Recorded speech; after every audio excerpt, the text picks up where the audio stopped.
क्या मज़ेदार first session हुआ आज दूसरे दिन का। और जैसा हम लोग कल बात कर रहे थे, ऑलमोस्ट उसी तरह से हुआ कि इंडिया ऑस्ट्रेलिया को जल्दी ही निपटा देगी। और हालांकि पहले 1 घंटे में ऑस्ट्रेलिया का एक भी विकेट नहीं गिरा और उन्होंने 40 रन करीब जोड़ दिए, जिससे इंडिया के बॉलर्स के ऊपर काफ़ी प्रेशर आ गया। और एक टाइम तो ऐसा लग रहा था कि अब ऑस्ट्रेलिया कहीं 200-250 रन ना बना के और इंडिया को पूरी तरह ही मैच से बाहर कर दे। लेकिन तारीफ करनी पड़ेगी रोहित शर्मा की कैप्टेंसी की कि रोहित शर्मा की कप्तानी के बारे में एक चीज़ ज़रूर कही जा सकती है कि उन्होंने अश्विन को लाने में बहुत ज़्यादा देर कर दी। रीज़न ये हो सकता है कि दोनों राइट हैंडर्स खेल रहे थे और इस वजह से शायद वो उन्होंने अक्षर पटेल को लगाया और जडेजा को लगाया। जडेजा को तो लगाना इसलिए जायज़ था क्योंकि वो बहुत अच्छे सक्सेसफुल बॉलर रहे इस पूरी सीरीज़ में। लेकिन मुझे ये ठीक नहीं लगता है। ये मैचअप्स जो हैं ये 20 ओवर्स में ठीक है, लेकिन टेस्ट मैचेस में ये मैचअप्स चलते नहीं है। क्योंकि अब आप ये देखिए कि इंडिया की जो बैटिंग हो रही थी उसमें नेथन लायन ने सबसे ज़्यादा इंडियन बैट्समैन को परेशान किया है। तो भले विकेट मैट कुनिमन ले लिए, लेकिन नेथन लायन सबसे ज़्यादा घातक अभी तक नज़र आए हैं। और इवन टॉड मर्फी तो जो कि ऑफ स्पिनर है, तो मुझे समझ में नहीं आया है। अश्विन को उन्हें जल्दी लगाना चाहिए था क्योंकि अश्विन आपके मोस्ट एक्सपीरियंस बॉलर हैं। हालांकि उन्होंने जो एक बहुत ही बढ़िया चेंज किया उमेश यादव को लाने का, वो तो मास्टर स्ट्रोक साबित हुआ एकदम, क्योंकि उमेश यादव ने 3 रन देके 3 विकेट लेके और बिल्कुल ऑस्ट्रेलिया की कमर ही तोड़ दी। और यही रीज़न है कि ऑस्ट्रेलिया सिर्फ 88 रन्स की लीड ले पाया। अदरवाइज अगर ज़्यादा कुछ डिले हो जाता तो उसके बाद तो पिच जो है वो बैटिंग के लिए काफ़ी आसान होने वाली थी। तो कल जिस तरह से हम बात कर रहे थे कि ये किसी तरह से ऐसा हो जाए कि सामने वाली टीम मॉर्निंग सेशन में बैटिंग करे और आप सेकंड और थर्ड सेशन में बैटिंग करें, इंडिया के लिए मुझे लगता है ये कुछ डिवाइन इंटरवेंशन हुआ है। और अब इंडिया को सेकंड डे के बेस्ट पार्ट में बैटिंग करने का मौका मिल रहा है। इस टाइम पिच ईज आउट हो जाएगी और उतना ज़्यादा मिसबिहेव भी नहीं करेगी। इंडिया के पास दूसरी पारी में बैटिंग करने के लिए सबसे अच्छी कंडीशंस थी। हाँ, इसका मतलब ये नहीं है कि पिच कोई बहुत अच्छी हो गई थी, लेकिन pitch had considerably eased out. हाँ, 1-2 बॉल ऊपर नीचे हो रही थी, लेकिन इस टाइम इंडियन बैट्समैन को क्या करना चाहिए था? सिर्फ सीधे बल्ले से खेलना था। लेकिन बेवकूफ़ी का नज़ारा हमने दोबारा देखा। सबसे पहले तो शुभमन गिल से। पता नहीं, मैंने शुभमन गिल को इस तरह का बदतमीजी भरा हुआ शॉट खेलते हुए आज तक नहीं देखा। हालांकि उसका बहुत ही शॉर्ट करियर है, लेकिन उसके बावजूद भी हम उसे टेक्निकली काफ़ी स्ट्रांग बैट्समैन समझते हैं और वो है भी। लेकिन इस तरह का शॉट मुझे लगता है कि बिल्कुल ही बैटिंग के ऊपर कॉन्फिडेंस नहीं था कि मैं टिक भी पाऊंगा या नहीं, तो बस हिट आउट और गेट आउट। और ऑब्वियसली इस विकेट के ऊपर नेथन लायन जैसे बैट्समैन बॉलर के सामने आपका टिकना बहुत मुश्किल है और सीधे बोल्ड ही हो गए। उसके बाद रोहित शर्मा ने फिर से वही गलती की जो वो पहले भी कर चुके हैं। आगे आने वाली बॉल के ऊपर पीछे घुस गए और उसके बाद एलबीडब्ल्यू हो गए। नेथन लायन ने पहले भी उनको इस तरह से बोल्ड किया हुआ है। अब मुझे समझ में नहीं आता कि आपको इस इनिंग्स में सिर्फ ये करना था कि आपको सीधे बल्ले से टाइम गुजारने की कोशिश करनी चाहिए थी।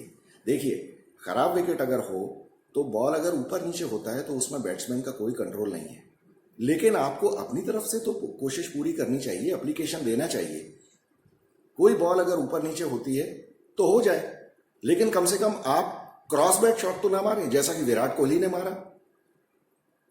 मतलब मुझे समझ में नहीं आता, इतने बड़े बैट्समैन होने के बाद पहली पारी में भी आप क्रॉस बैट खेलते हुए आउट हुए और दूसरी पारी में भी, जबकि मालूम है कि आपका रुकना विकेट पे इतना ज्यादा जरूरी है। अगर आप रुके रहते, अगर मान लीजिए कि जैसे 4 विकेट टी तक इंडिया के जो हो गए थे 79 रन पे, अगर उस टाइम तक 2 ही विकेट होते और पुजारा और कोहली खेल रहे होते तो आप उस टाइम देखते ऑस्ट्रेलियंस की बॉडी लैंग्वेज क्या होती।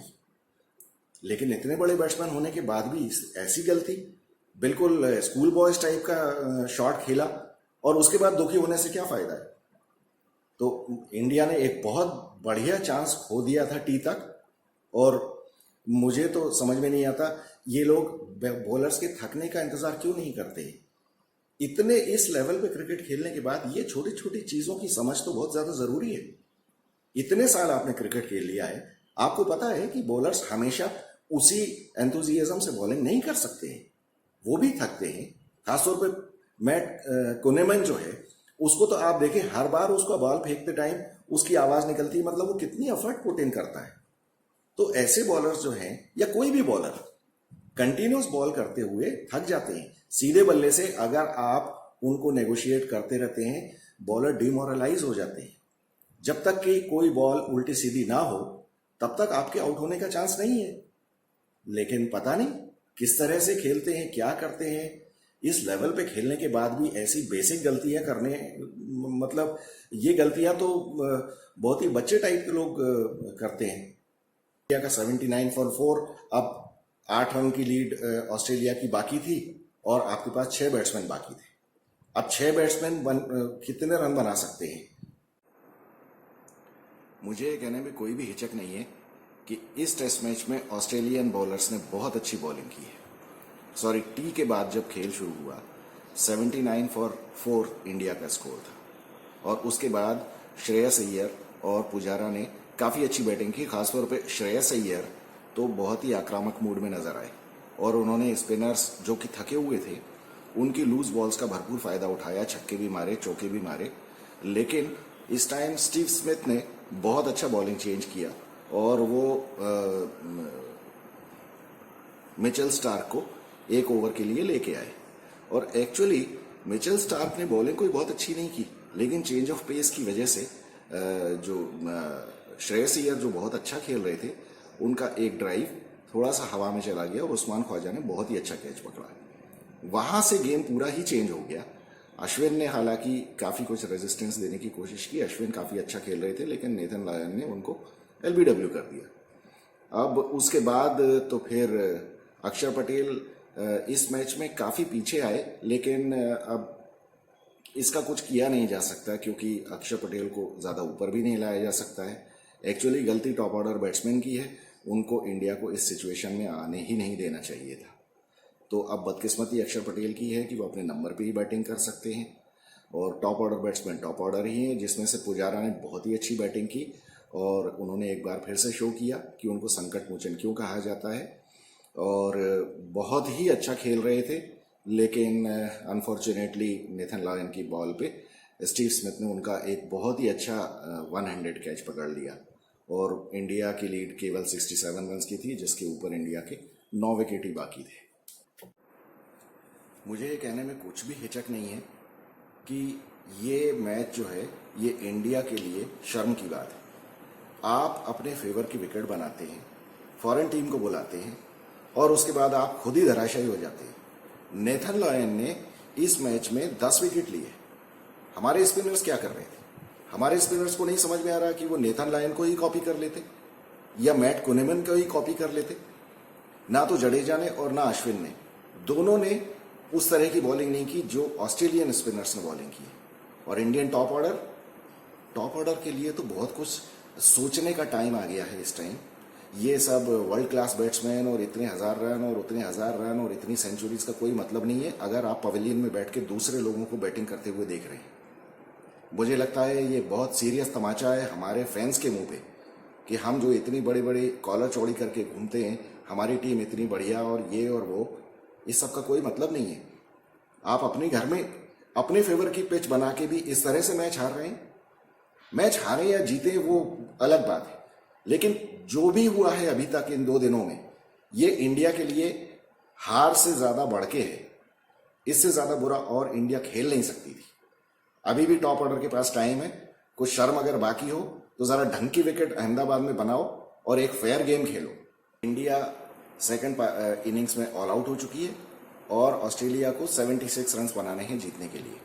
अब कोई फैन अगर ये सोचे कि ऑस्ट्रेलिया अपनी सेकंड इनिंग्स में हमेशा धराशायी हो जाती है और पहले भी वो 51 रन पे 6, 7, 8 विकेट आउट हो चुके हैं और 9 विकेट आउट हो चुके हैं, तो कल भी ऐसा हो सकता है, तो ये विशफुल थिंकिंग है। ऐसा हो भी सकता है, कोई इसमें बड़ी बात नहीं है, क्योंकि जिस तरह की घटिया पिच बनाई है उसमें कुछ भी हो सकता है। लेकिन इस तरह की पिच बना के और आप इस परफॉर्मेंस पे अगर जीत जाएं तो ये खुशी सिर्फ रोहित शर्मा को हो सकती है, ये फैंस को कभी खुशी नहीं होगी। जिसने जरा सी भी क्रिकेट खेली है वो कभी भी इस तरह की विकेट बना के जीत के कभी भी खुश नहीं हो सकता है। तो अब कल जो भी हो वो कल देखा जाएगा, लेकिन I am really very disappointed with the team management and BCCI for the preparation of such kind of wickets. This is bringing bad name to the country. ये बिल्कुल ही गलत है, ये दिस इज अनफेयर और ये चीटिंग है। और cheating के बाद भी अगर आप हारते चले जा रहे हैं तो इससे तो पता चलता है कि आपकी कैपेबिलिटीज क्या है। ये इंडियन टीम की कैपेबिलिटीज के ऊपर बहुत सीरियस क्वेश्चन है। मुझे लगता है अभी भी वक्त है, इनको समझ जाना चाहिए और फेयर पिचेस बनाएं। जब फेयर पिचेस या अपने थोड़े से डिफिकल्ट पिचेस में आप ऑस्ट्रेलिया में और इंग्लैंड में जाके खेल के जीत सकते हैं तो आप यहां क्यों बेईमानी करते हैं? This is a serious question and it needs to be answered.